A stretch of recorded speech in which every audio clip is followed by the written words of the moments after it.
SAG, or the Screen Actors Guild, released all of the deal points and the AMPTP's response. So, as you know, there's a Hollywood Writer and Screen Actors Guild strike taking place right now.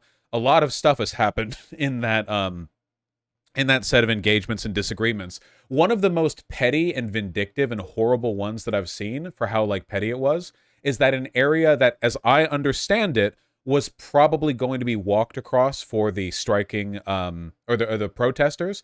The studio, the Universal Studios, illegally trimmed all of their gorgeous trees, like hacked them down to the bone, so that the striking workers would have no shade to protest in. And this has apparently attracted the attention of the LA City Controller because these trees are city property, not Universal Studios property. So they just like sent someone out there in the dead of night to hack them down so that during a heat wave they can burn rather than strike in the shade. Tree law. Yeah, hopefully. Can you explain why tree law is a meme? Trees are very expensive when damaged because they represent potentially decades or even centuries of growth, and the financial restitution for that growth can be monstrous. Respect your trees. I don't know if that's necessarily applicable here, but look, LA has bad enough tree cover as it is, man. This is really bad. They basically destroyed like public property and made the sidewalk even less appealing and walkable than it was before, purely to over striking workers, as I understand it. The LA City Controller is still doing their investigation, though I don't know who would do these illegal cuts other than Universal Studios. I don't know why some like third-party bandit will like run in there and do the job for them. It doesn't make any sense. Anyway, look at this. Words. Well, I think some of these words are interesting. So on the left side, we have the SAG-AFTRA proposals. That means these are the things that they are suggesting be done. And on the right, we have the AMPTP counters. That is what the corpos are saying they're willing to do.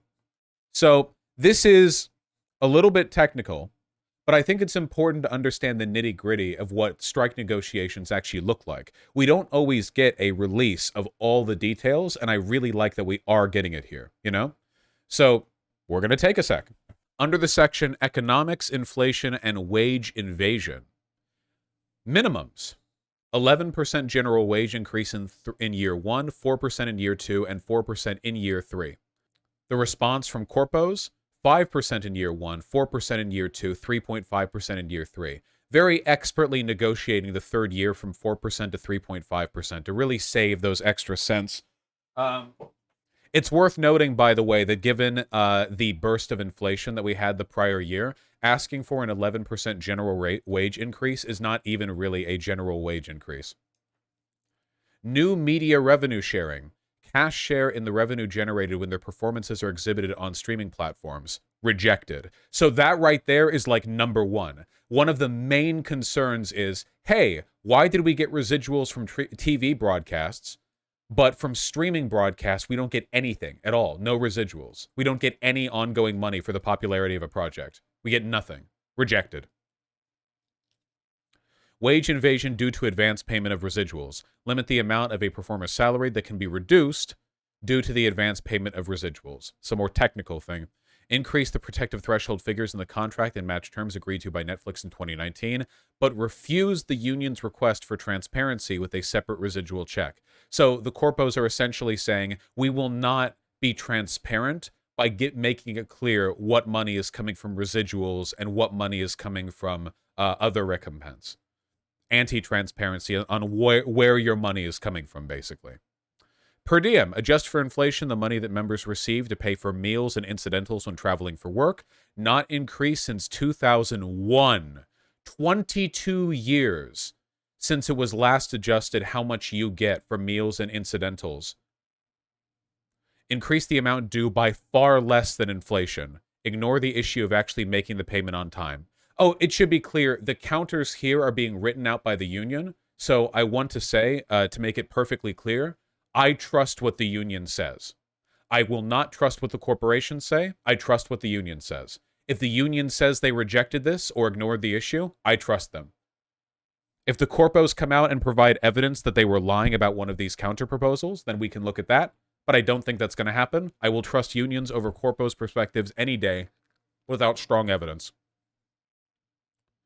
Schedule breaks. The parties have tentatively agreed to conform to the minimum payments that performers must receive before their employers can invoke the various schedules under which members lose entitlement to additional payments such as weekly overtime. Yeah, that seems good. Schedule F. Increase the minimum payments for performers working Schedule F, which was intended for star performers who have more negotiating power, but since the rates have not increased in decades, it now sometimes results in those performers earning less than Schedule C, which guarantees a minimum weekly rate and additional payments like weekly overtime. Proposed small increases that do not solve the problem. Rejected the portion relating to ensuring a minimum weekly rate for performers working Schedule F. So basically what this means is Schedule F used to be for the big stars who can negotiate their own contracts. But now, since the underlying numbers are much lower because they haven't been adjusted in a long time, they're basically like taking up people who have no negotiating power under Schedule F terms. So like, hey there, random background extra, we'll have you under the payment schedule that relies on you being able to negotiate your salary rather than one that has a guaranteed minimum weekly rate. Look at you, little star. You get to be in the background in 3 seconds of one episode. Here, explain to me why you deserve less than minimum wage. Clarify the calculation of vocal contractor payments. Okay, so this is stuff for singers specifically. They reject the proposal to increase transparency and accuracy in reporting of singers' work. Whittled down version of the vocal contractor portion. Okay, so they're in that. Oh, look at this dancer section with the 2 rejected. Number 1, dancers should receive additional compensation when they are asked to sing or lip sync in addition to dancing on rehearsal and shoot days. Countered with additional 25% of the applicable singer rate, but only for the performance days, not rehearsal days, and not for lip syncing. So apparently dancers were just getting paid the same amount whether they were expected to sing or lip sync, and they still won't pay you more for lip sync. Like, the skills of dancing and of lip syncing are not necessarily the same. That's additional work that deserves additional pay. Number 2, dancers should be paid the same for rehearsal days as they are for performance days. Yes, obviously. If you're paying someone for their work and they show up and do rehearsal, that's the same work they're doing for performance. Rehearsal days are more strenuous and dangerous than performance days. Number 2, tentatively agreed to the rehearsal day proposal. All right, well, that's something. Number 3, remove the discounted group rate for 9+ dancers. Offer to withdraw in exchange for other gains in dancers. 3, rejected. I guess you can buy dancers in a group payment? Okay. 4, redefine principal dancer to ensure professional dancers are not hired for lower background rates. Rejected. Both parties have tentatively agreed to extend the major role performer terms to high-budget SVOD series. I don't know what that means. Relocation allowance. Drop the ruse that television series regulars who travel to other states or countries for their work thereby become residents who are not entitled to reimbursement for housing or other expenses. What? If your work involved you going to another state or country, they would just go, "Oh, you're a resident over there now." So it's not like, okay, the corpos offered inadequate tax stipends that bear no relationship to the actual cost of spending months away from home to work on television shows. Cool. Sorry, your work involves you going to India. Have fun for 6 months. Oh, you're a resident of India? Well, I guess we don't have to pay you for, like, accommodations while you're over there, because it's like you live there now. Cool. Increase figures that govern when series regulars can freely bargain for work time. These figures have not changed since their inception in 1971. The corpos countered with an inadequate increase that does not even come close to adjusting these figures for inflation. Cool. Wardrobe. Number 1. Increase the cleaning allowances to more accurately reflect the cost of dry cleaning when performers and background actors have to provide their own wardrobe. Yep. Background actors and performers have to provide their own wardrobes in many cases. And what, they give you like a dollar bill for your dry cleaning? Response. Offered inadequate increases that would force members to continue paying out of pocket to clean the wardrobe that production requires them to bring. Number 2. Performers who must wear restrictive corsets or other binding costumes should be entitled to additional compensation. Rejected. Fittings. To avoid incrementally bargaining this amount up every negotiation, index the money break applicable to day performers whose contracts can include payment for fitting time at a 1.5 times scale. Corpo response. Offered a one-time additional $100 to money break, but rejected the indexed annual increase. Man, $100. Holy shit. That's like one DoorDash order. Looping retakes added scenes. The parties have tentatively agreed to increases to the money breaks applicable to certain weekly performers, whose contracts can include guarantees for looping retakes and added scenes, and the creation of such a provision for weekly performers working on theatrical films. Cool. Basic respect and fairness. I like the rejecteds we already see. Number 1, background actors are the only category under our agreements who work under different terms on the East Coast than they do on the West Coast. SAG-AFTRA is seeking for all background actors to be treated equally. Rejected. Okay. Number 2, in New York, background actors reporting before 6 a.m. should not be forced to wait in unsafe areas for public transportation. Response, offered additional reporting locations that are likely to be unsafe at early morning hours. Just have them sitting there at a bus stop at like, okay. Number 3, background actors who have to spend their own time styling their hair and or makeup should be compensated for 1.5 hours of work time. Offered a $35 flat fee. Not a big deal if you're just coming in looking like a regular dude, but if you're doing real, like, makeup and hair work beforehand, which a lot of them are. Number 4, individuals required to do double duty, working as both stand-ins and background on the same day, should be compensated at 150% of the stand-in rate for the day. Rejected.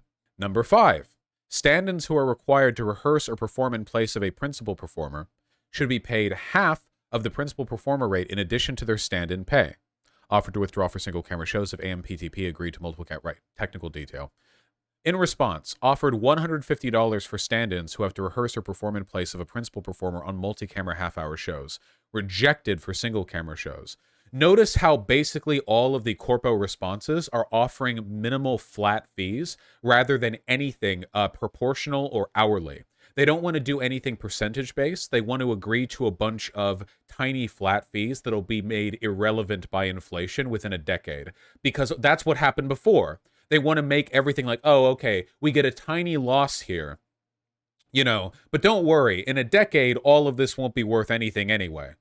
Number 6, background actors who work as the photographic double for a principal performer and are required to memorize and deliver scripted dialogue on camera should be paid a principal day player rate without residuals.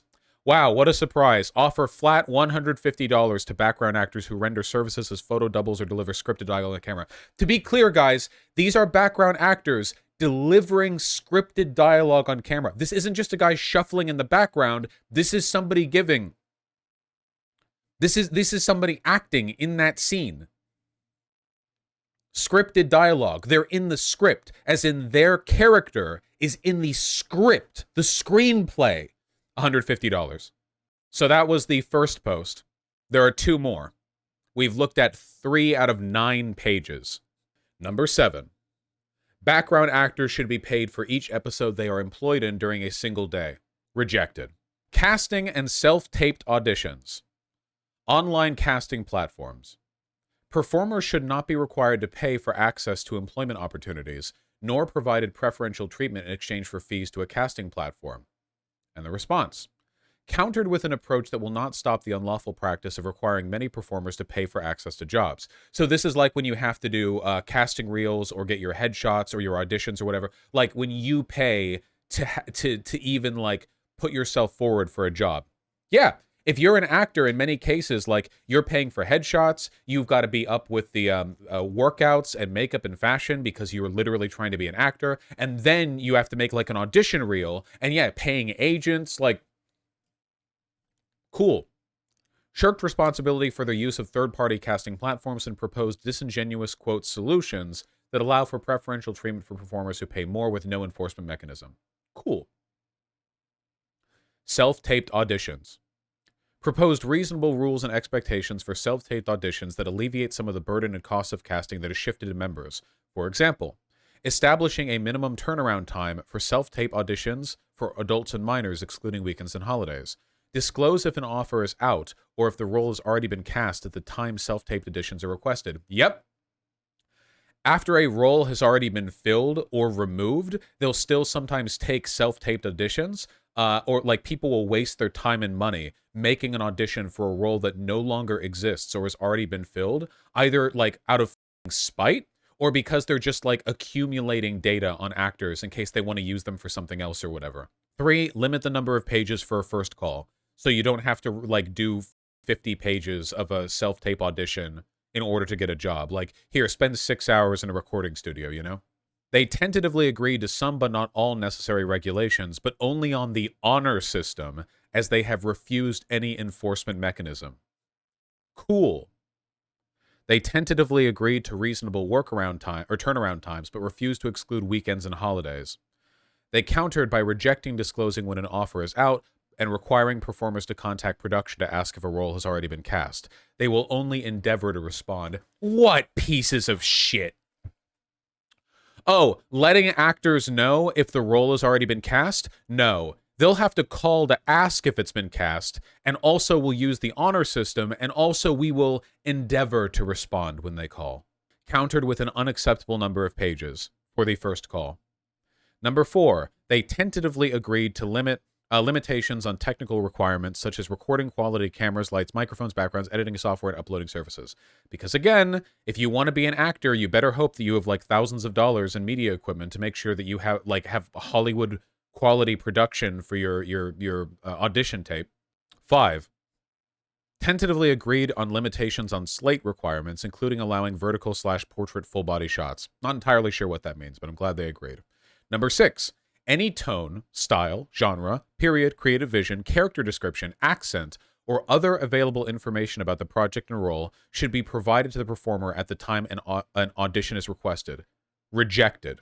So the reason for this is because they have incredibly like broad and vague asking calls or acting calls, and the reason for that is because they want thousands of desperate actor wannabes submitting their audition tapes so they can pick and choose what they like the most, even though 90% of the people submitting them were rejected from the get-go. It would basically be like if all job applications you had to fill out didn't tell you what skills you needed to have, but they asked you to list all of them so they could just pick and choose. And the consequence of that would be that it's a complete shot in the dark every time, and you're just wasting time 99% of the time, you know?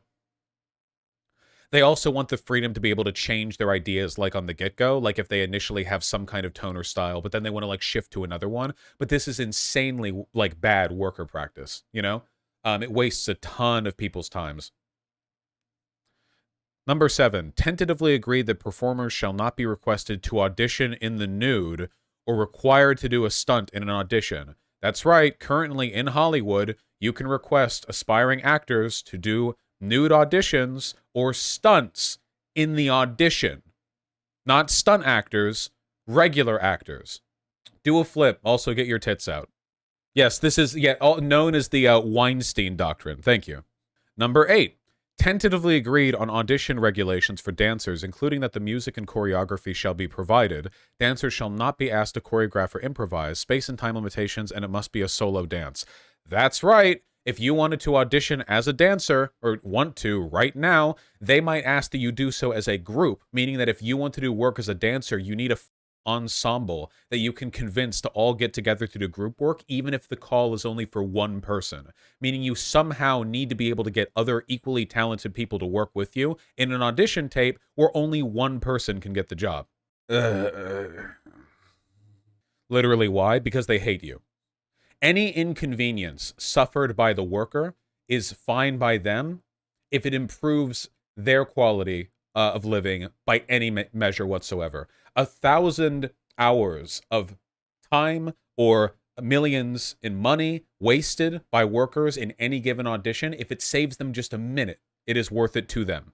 This is why I laugh when people say that Hollywood is a bastion of wokeness, okay? The writers, on average, may be left of center, but the corporate structure of Hollywood is one of the most brutal and exploitative that we have. Like, it's disgusting. Oh yeah, dude, it's definitely communists who run this society. Tentatively agreed on the secure storage of any self-tape auditions and written consent required at the time of use prior to making any tape public. That's right. Right now, if you make an audition reel or a tape, there isn't a pre-existing agreement on it being kept private and it can be made public. There's not necessarily any agreement on that. Number 10, performers must be provided with an opportunity to audition in person or virtually in lieu of a self-tape upon request. Response. countered that production would do so on a first-come, first-served basis during a window of time, but this option would sunset at the expiration of the 3-year contract term. Temporary loss. Virtual auditions. Both parties have tentatively agreed to that relevant productions for self-tape auditions shall apply to virtual auditions. In addition, production shall provide additional privacy protections in virtual lobbies and maintain records of performers' call time and wait times for the calculation and enforcement of overtime pay. That's right. If you spent hours logged in the tedium of auditioning and it didn't even get the role, you might not have been paid because there was no guarantee they were even logging your hours. Geographic discrimination. Requested a discussion with relevant casting personnel regarding geographic discrimination in casting, whereby actors outside of New York and LA are offered lesser terms for the same role. Rejected. Sorry, you don't live in the 2 cities that exist in America? Guess you're getting paid less for the exact same amount of work. Not even a discussion. Discussion with relevant casting personnel. Nope. Nope. You can't talk with them. Nope. You don't live in one of the 2 cities. You're not getting the same amount of money. Sorry. Late payment. Increased liquidated damages due to the unacceptable trend of egregiously late payments.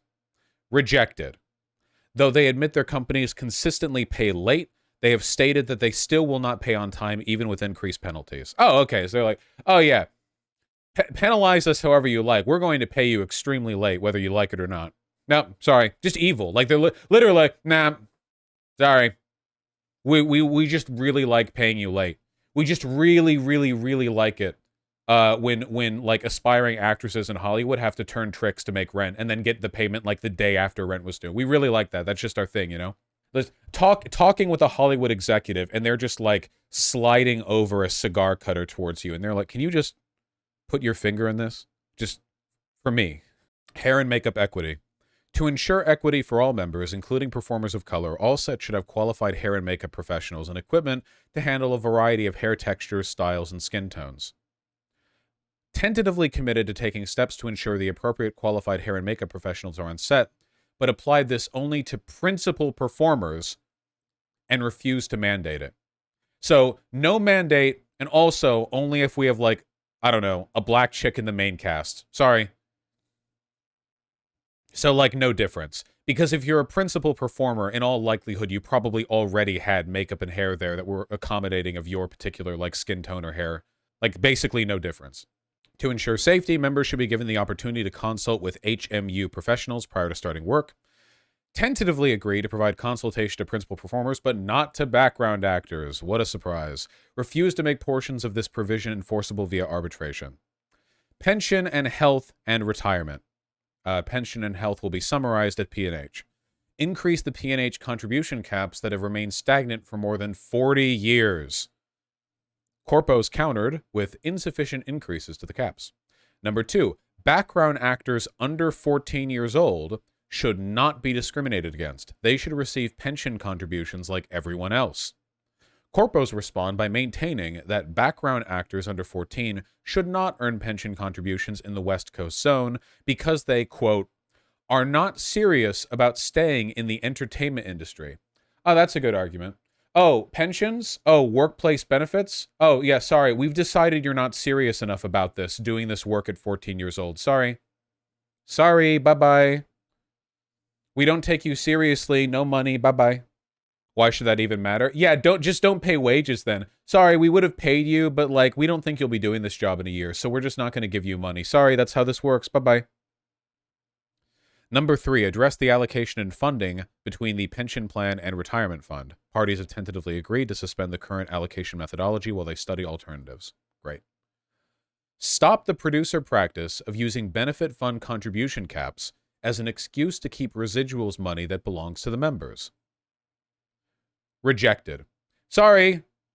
Producers just want to keep your residual money. They just see the money that's meant to go to you and they want more of it. So they want your money. So rejected. They want your money that's yours, but it's mine now, smile. Yeah. Performance capture. Finally acknowledge that performance capture is, in fact, a SAG-AFTRA covered category of work. This highly skilled form of performance makes blockbuster projects like Avatar possible. Rejected. Sorry.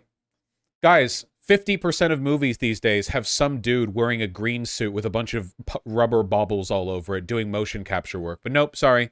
That's not actually acting. Even though people who do motion capture work literally do acting. Literally, look. Really quick, I'll show you right now, just so you know. Performance capture, Uncharted 4. Right here. We are the only thing. Then you get... Okay. Hop on! Sam, get in the goddamn car! I'm faster! Stop arguing! Watch out! Does it look like they're acting to you? It looks like they're acting to me. They're doing the voice acting. They're imitating the motions that they're going to be placed in the game to do. They're clearly acting. In a lot of motion capture games, they're getting like A-list celebrities, man. They had in Modern Warfare 3, they had that one guy who was evil. They had multiple acclaimed actors in the Keanu Reeves in Cyberpunk. Oh yeah, Keanu Reeves in Cyberpunk. Resident Evil Village mocap sessions. He must come some his long blood.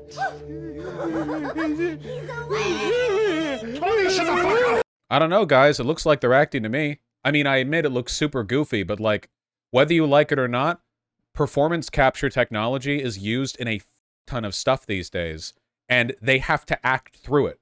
You can't performance capture isn't just, it's not the way it used to be where like a guy would put on a silly suit and then do a couple of dances and then they would just interpolate that into 3D. It's full on performances now. It's a specific skill set. This is the future of a lot of work.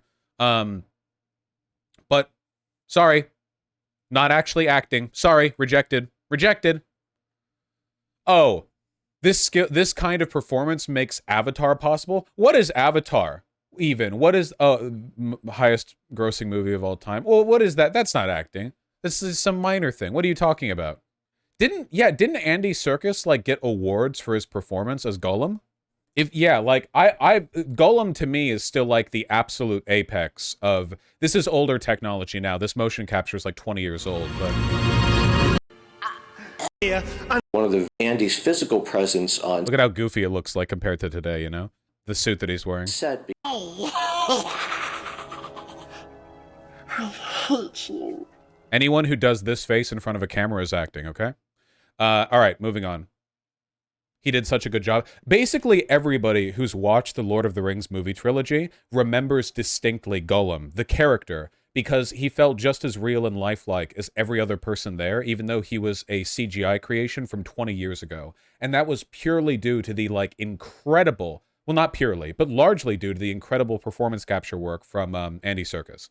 It still holds up really well. Yeah, seriously. It's direction. It's not just the CGI tech. It's just what a good job was done with the acting. They took it seriously. Yeah, Cumberbatch did it with the dragon in The Hobbit as well. Yeah, with Smough. Yeah, there's no ambiguity that this is acting. Okay. Stunt coordinators should no longer be excluded from residuals such as network reruns, foreign television, and high-budget streaming. Corpos respond by offering to pay stunt coordinators residuals calculated as if they only worked 1 day, regardless of how long they actually work on a picture or episode, but this would only take effect in year 2 of the new contract? 1 day for a stunt coordinator? They don't do 1 day of work. SAG-AFTRA has tentatively agreed to accept the terms which match the 2019 agreement, but seeks to apply them to the first year of the contract. Number 2, stunt coordinators working under a rate that does not pay overtime or any premiums should not be paid less for television/streaming movies and series than for theatrical pictures. Corpos respond by proposing increases beyond their general wage increase offer for flat deal coordinators in television, but refuse to equalize the rates. Cool. Number 3, required so-called flat deal stunt coordinators to receive either overtime or minimum rest between workdays to address abusively long hours on set. Corpos respond by rejecting flat deal stunt coordinator overtime and minimum rest. Tentatively agreed to send a bulletin to its companies advising them to release stunt coordinators when their work is done. Tentatively agreed to send a bulletin to its companies advising them to release stunt coordinators when they're done. All right, well, here's what we can do. Maybe we'll send an email asking the companies that we represent to maybe let stunt coordinators go when their work is done and they're not being paid anymore, and not just hold them there for nothing. Maybe. We'll send an email, if we remember. Diversity. SAG-AFTRA proposed and both parties have tentatively agreed to a consultation process to reduce instances of inappropriate wiggings and paint downs. Is this a blackface reference? Is this industry term for putting on a giant black afro and blackface? I don't understand what else this could be referring to because it's under the diversity category, but I genuinely don't know. I have no clue. Translation. Both parties have tentatively agreed actors should not be required to translate their own scripts without payment? Oh, well, that's something I got to learn today. I guess they were just asking actors to free translate their own scripts for free. Okay, sure. Paint downs and wiggings? Yep, it's a blackface thing. Whether by means of hair and makeup, costume, computer-generated imagery, blah, blah, blah, the intent is to disguise a racial or ethnic substitution when stunt doubling an actor. Ah, okay. So you have like a black main character, and then you have a white stunt guy, and they're like, here, wear this wig and shoe shine. And it looks like wiggings is the same thing except for gender. Is that like a thing that happens? Like there's a female character, but then they'll get a guy to do the stunt work? Yeah? Okay. Yeah, all right.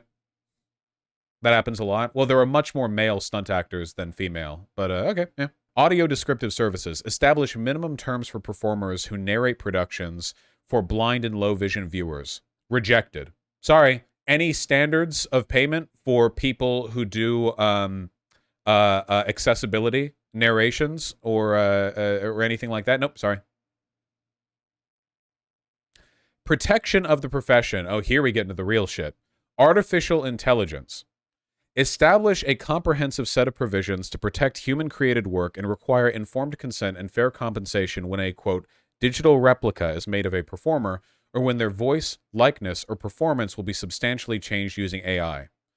The corpos failed to address many vital concerns, leaving principal performers and background actors vulnerable to having most of their work replaced by digital replicas.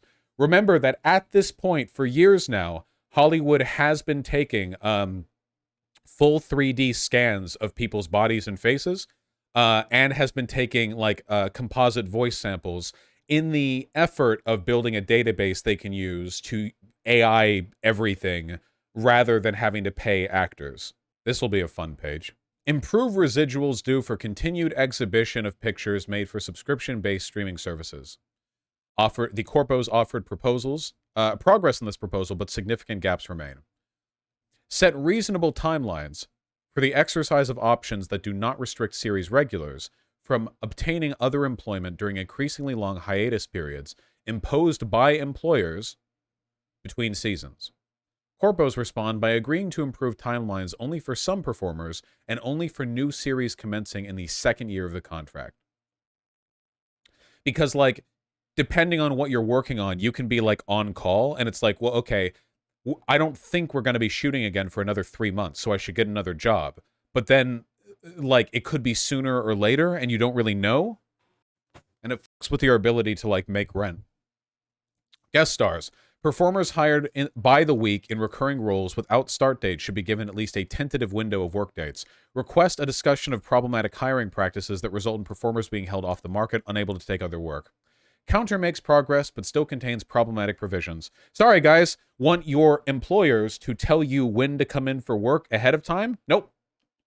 Sorry. Nope.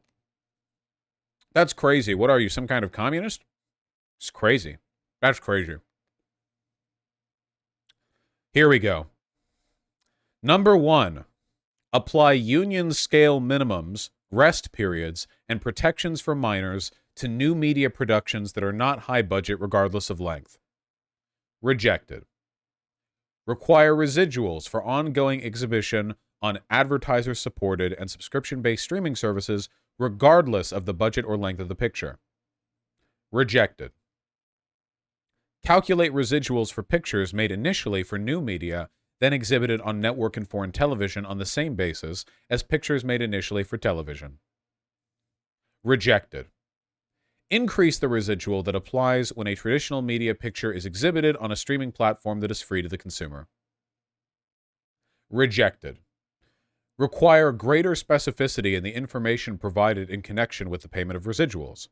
Tentatively agreed to a whittled-down version of this proposal. Safety. Meal breaks. Increase the penalties for not providing meal breaks, which have not been updated since 1961.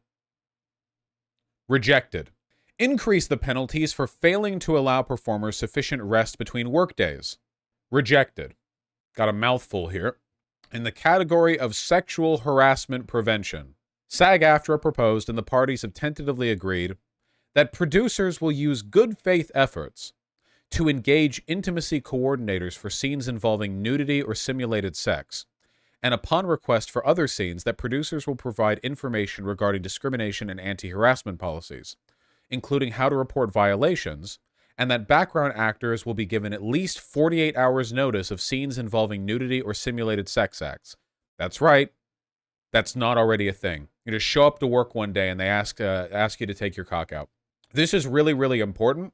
I think one of the best descriptions that I've seen on intimacy coordinators and their necessity is in the Folding Ideas video in which he defends 50 Shades of Grey, which is a whole thing on its own, but it contains a talk on how the first 50 Shades of Grey movie had an intimacy coordinator, but the later ones didn't.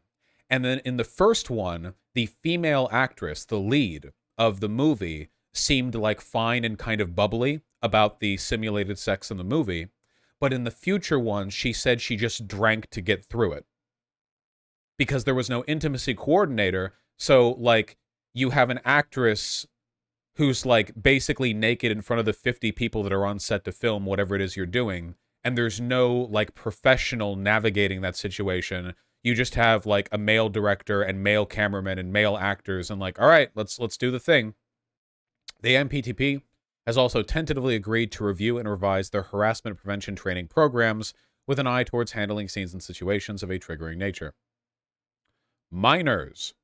SAG-AFTRA proposed and the parties have tentatively agreed that emancipated minors continue to receive education on set and that persons engaged in the supervision of teaching of minors be subjected to a background check. What? So if you're an emancipated minor doing Hollywood work, you were like a vagabond? Wait, what? Were you just like, hello there, I'm an orphan. I'm 15 years old and I just stand here until somebody... What? Yeah, are they like a ward of the studio? Okay. I don't even know. The two parties have tentatively agreed to the funding of a travel benefit for access to reproductive health care and gender-affirming care for performers working away from home in states that restrict access to such care. Well, that's nice. They have both tentatively agreed to make, quote, reasonable efforts to provide set-adjacent warm-up spaces so dancers don't cool down before getting to set. Okay, that seems reasonable. Okay. Both have tentatively agreed to update the animal monitoring program for protection of both performers and animals when animals are on set. Anyone watched Nope? Additional important proposals. Producers should submit full and complete credits to IMDb and assist performers in correcting any inaccurate credits. They tentatively agreed to assist performers in correcting credits, but would not agree to provide full and complete credits to IMDb. Oh, sorry. You worked on a project, but they don't want to put your name there? Sorry, nope. Nope. I think the union should be working harder, by the way. Look at this down here. The union withdrew the proposal to include the union logo at the end titles of their production. Nah, f that. Every single Hollywood production should end with a gigantic SAG-AFTRA stamp of approval.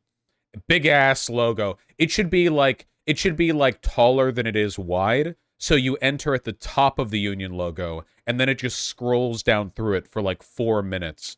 You know? Make it look like a column, like a big Roman column with like the ornamentation on the top and bottom. Absolutely. It should be like the opening logos, but for 2 hours, then you get to the movie. Yeah, have like a union rep talk to you in like a little video blurb at the end saying, "And this film was approved by the SAG-AFTRA Hollywood Union. Have you ever wondered what unions can do for you?" Like that kind of thing. Yeah. Don't be cowards. Go for it. Both parties have tentatively agreed that the accidental death and dismemberment insurance policies applicable when principal performers and background actors travel be the same amount as required by the DGA agreement. So I guess if you did travel to do your work, you got less payout for if you died or were dismembered. Okay. The more I know. SAG-AFTRA has withdrawn a proposal to require residuals for off-camera stunt performers. And then it was rejected, so they retracted this proposal. That's definitely more of an edge case thing, though I still think they deserve residuals. Term.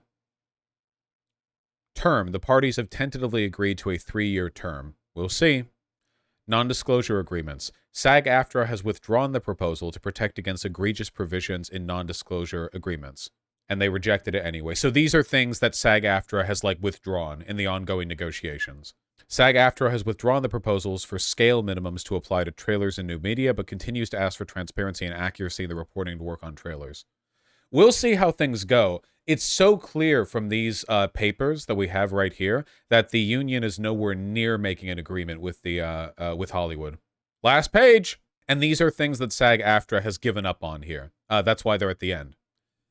SAG-AFTRA has withdrawn the proposal that the AMPTP provide the union with info necessary to determine where its members are earning their compensation.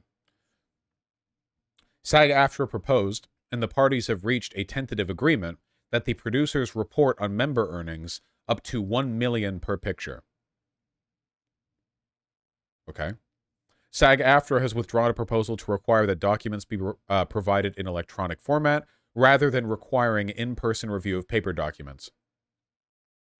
Rejected, but notably requested the option to provide documents electronically in one of their proposals in the circumstance where it benefited them. Okay. SAG-AFTRA has proposed replacing deceased arbitrators with living ones. Corpos countered with each party adding an arbitrator to each of the New York and Los Angeles panels. The parties are discussing their respective additions. So, if you're trying to arbitrate a dispute with Hollywood, the arbitration committee might be full of corpses. Much like the Academy, it is an old boys club, and there is not like a guarantee they instantly replace the people there. So it's possible, yeah, there might be a zombie committee doing arbitration for whatever dispute you have. So yeah, okay. In connection with progress in other areas, SAG-AFTRA has withdrawn this proposal, requiring consent and payment for use of clips in new media. Yeah, because they covered it elsewhere. That's fine. SAG-AFTRA has withdrawn a proposed payment to performers when producers elect not to release a production, thereby depriving performers of potential residuals. No, they should stick with this one. This new bullshit where, like, they'll make a movie or a TV show but not release it for tax reasons, thereby depriving potential residuals. No, they should have this. There should be strong incentives to put out a piece of work that has been made. And then finally, SAG-AFTRA has withdrawn a proposal for a new payment to performers when a theatrical film is re-released in theaters. I guess they covered this before with residuals, but it doesn't necessarily fully overlap. I think this should be kept. Okay, so what did we learn today, folks? Hollywood corpos are evil. Completely just evil, demonic people. The funny thing is that as much as the right wing thinks that Hollywood is evil for being lefty or lib or whatever, the real reasons that Hollywood is evil are the things that right-wing economic policies have allowed to happen. The gutting of unions, low minimum wage, the rejection of workers' rights as a national priority. This is all great right-wing stuff. This is great for them. A conservative should be looking at this list and grinning as a free market something. I'm just making it clear that when I say Hollywood is evil, I'm not in agreement with conservatives. I'm disagreeing with them on the strongest possible level because they like this shit. That's why they keep, voting in favor of it. We also learned that union negotiators are kind of limp dicks, TBH. No. Hold on. Let's be fair, okay? Union negotiations are about compromise. This isn't a revolutionary war. You fight for what you can.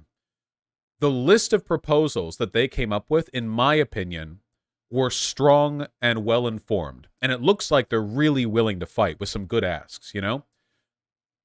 Any conclusion that gets arrived at will not be as much as what we want, because that's the nature of compromise. We're not going to get an outcome that falls in with every desire we have. It looks like they're taking this really seriously, and I hope they continue to. We'll see how things go.